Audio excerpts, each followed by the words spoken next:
اعوذ باللہ من الشیطان الرجیم بسم اللہ الرحمن الرحیم۔ یہاں اللہ کے فضل و کرم سے سورہ انعام سورہ مائدہ ختم ہوئی۔ نوٹ کر لیجئے سورہ نساء پر پہلی منزل ختم ہو گئی تھی۔ سورہ مائدہ پر مکی اور مدنی جو سورتوں کے گروپ سے ان کا پہلا گروپ ختم ہو گیا۔ ایک مکی سورت سورہ فاتحہ، اگرچہ حجم میں بہت چھوٹی، مانن بہت عظیم، پورے قرآن کے ہم وزن۔ وَلَقَدْ آتَيْنَاكَ سَبْعًا مِّنَ الْمَثَانِي وَالْقُرْآنِ الْعَظِيمِ، یہ سورہ ہجر میں آیت پڑھیں گے اور اس کے بارے میں یہی رائے ہے مفسرین کی کہ یہ سورہ فاتحہ کے بارے میں۔ لیکن چار یہ عظیم ترین سورتیں جو ہیں جو مدنیات ہیں، بقرہ، آل عمران، نساء اور مائدہ، اور دو دو کے جوڑوں کی شکل میں۔ ان کا عمود کیا تھا؟ ایک تو شریعت آسمانی مکمل، نمبر دو اس میں اہل کتاب سے گفتگو، رد و قضا، ان پر الزام، انہیں دعوت، وہ سارا جو کچھ تھا، ان کی غلط باتوں پر تنقید، ان کی غلط عقائد کی نفی، ان کی تاریخ کے اندر جو جو اہم واقعات ہیں ان کا تذکرہ، پھر اس کے نتیجے میں ان کا معزول کیا جانا اس منصب سے جس پر وہ 2000 برس سے فائز تھے، امت محمد صلی اللہ علیہ وسلم کا فائز کیا جانا، یہ بھی آخری درجے میں اس گروپ میں یہ بات مکمل ہو گئی۔ اگلا گروپ میں نے پہلے ہی دن آپ کو بتایا تھا کہ اس اعتبار سے بڑا متوازن ہے، اس میں دو سورتیں مکی ہیں، دو مدنی ہیں۔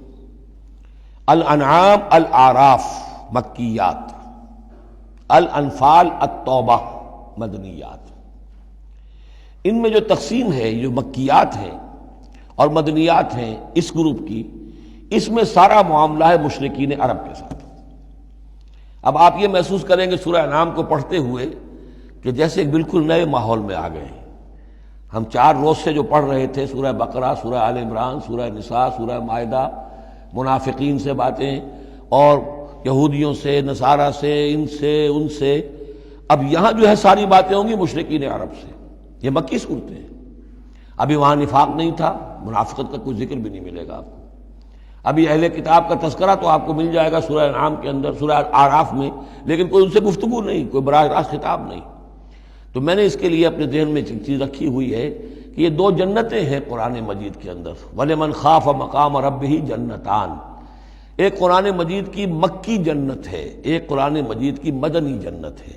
مدنی جنت کی ہم سیر کر رہے تھے، یہ 4 دن سے ہم یہ 4 صورتیں جو پڑھ رہے تھے، یہ در حقیقت یہ مدنی قرآن ہے، مدنی جنت ہے، اس کی ہم نے سیر کی ہے۔ اب مکی قرآن میں ہم داخل ہوں گے اور اس میں یہ جو 2 صورتیں ہیں یہ حضور کے جو قیام مکہ کا دور ہے اس کے تقریباً آخری زمانے کی ہے۔ یہ گویا کہ اس اعتبار سے مشرکین جو تھے عرب کے اور جو بنی اسماعیل تھے ان پر اتمام حجت اسی طور سے جس طور سے کہ اہل کتاب پر اتمام حجت ہے ان مدنی صورتوں میں، اسی طور پر مشرکین عرب پر، بنی اسماعیل پر اتمام حجت ان 2 صورتوں میں ہے۔ پھر ان میں ایک بڑی پیاری تقسیم ہے۔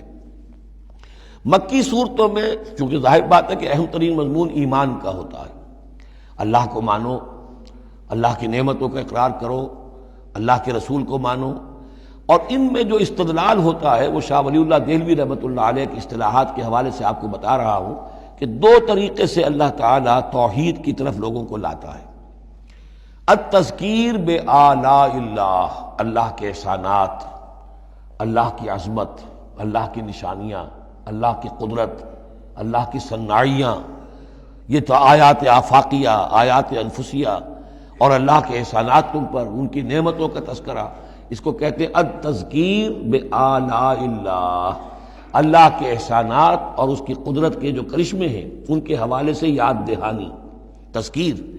اللہ تعالیٰ کا ایمان ہمارے اندر ہے، ڈورمنٹ ہے، بالقوہ ہے، سویا ہوا ہے، اسے جگانے کے لیے یہ آیات قرآنیہ آتی ہیں، اسے ایکٹیویٹ کرنے کے لیے وہ پوٹینشیل ایمان ایکچوئل ایمان بن جائے، لیکن اس کے لیے تذکیر ہے، یاد دہانی۔ اس تذکیر کا ایک پہلو ہے التذکیر بآلاء اللہ، اللہ کی نعمتوں، اس کی صناعیوں، اس کی قدرتوں کے حوالے سے اللہ کے ایمان کی دعوت۔ ایک ہے التذکیر بایام اللہ، اللہ کے دنوں کے حوالے سے۔ اللہ کے دنوں میں سب سے بڑے دن وہ ہیں جن میں اللہ تعالیٰ نے بڑی بڑی قوموں کو تہس نہس کر دیا۔ پوری قوم نوح غرق کر دی گئی، پوری قوم عاد برباد کر دی گئی، نسیا منسیا، پوری قوم سمود ختم کر دی گئی، چند ساتھی اہل ایمان اور وقت کے رسول بچا لیے گئے. ایک کشتی پر حضرت نوح اور ان کے ساتھی، محدود چند اہل ایمان، باقی پوری نوع انسانی اس وقت تک اتنی ہی تھی، ختم ہو گئی. اس طرح قوم عاد پوری ختم ہو گئی، حضرت ہود اور چند لوگ بچا لیے گئے. قوم سمود پوری ختم ہو گئی، حضرت صالح اور چند اہل ایمان بچا لیے گئے. قوم شعیب پوری ختم ہو گئی، مدین کے لوگ، صرف حضرت شعیب اور ان کے چند ساتھی بچا لیے گئے. عمورہ اور صدوم کی بستیاں برباد کر دی گئیں، صرف حضرت لوط علیہ السلام اور ان کی بیٹیاں وہاں سے نکل سکی ہیں، باقی پوری قوم ختم ہو گئی. تو یہ ایام اللہ، آل فرعون غرق کر دیے گئے. یہ اللہ کی سنت رہی ہے کہ جب بھی کبھی اس نے کسی قوم کی طرف رسول کو بھیجا، نبی نہیں رسول، جب رسول بھیج دیا گیا، اب اگر قوم نے رسول کو رد کر دیا تو پھر اس کے ساتھ رعایت نہیں ہے، پھر وہ قوم ختم کر دی جائے گی. گویا کہ ثابت ہو گیا ان میں کوئی خیر نہیں ہے. جیسے آپ کسی باغ میں سے پتے وتے جھاڑ جھکاڑ جمع کر کے آگ لگا دیتے ہیں، تو گویا کہ یہ دنیا کے باغ کے اندر اب یہ جھاڑ جھکاڑ ہے، ان میں کوئی خیر رہا ہی نہیں. نبی کے رسول کے آنے کے بعد بھی یہ لوگ جو ہیں ان کی آنکھیں نہیں کھلی تو معلوم ہوا کہ اب ان کے اندر کوئی خیر نہیں ہے، تو ان کو ختم کر دیا جائے اور زمین کو پاک کر دیا جائے. یہ زمین کا بوجھ ہے، زمین کے لیے گندگی ہے، پاک کر دیا جائے. یہ ایام اللہ ہے جن کا ذکر قرآن مجید میں بار بار آتا ہے. اس کے علاوہ ایام کا معاملہ پھر ایک ابتدا ہے، ازل کے اندر کیا ہوا ہے وہ بھی تو یوم ہی ہے نا، ٹائم کے حوالے سے، اور پھر کیا ہوگا ابد میں، آخرت میں کیا ہوگا.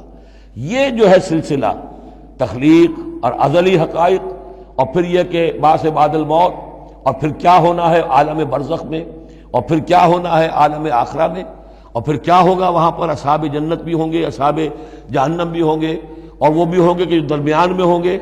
تو یہ تمام چیزیں جو ہیں یہ آئیں گی سورہ اعراف کے اندر. تو یہ تقسیم ہے توحید کے موضوع پر. یہ دونوں صورتیں بہت جامع، لیکن اول سورہ انعام کے اندر التذکیر بآلاء اللہ، اور ثانیاً سورہ اعراف اس میں آئے گی التذکیر بایام اللہ. اس کا سب سے بڑا مضمون جو ہے وہ اس پر مشتمل ہے. اور اس کے بارے میں ایک روایت یہ بھی ہے اس سورہ انعام کے بارے میں کہ یہ پوری سورت ایک ہی وقت میں نازل ہوئی ہے.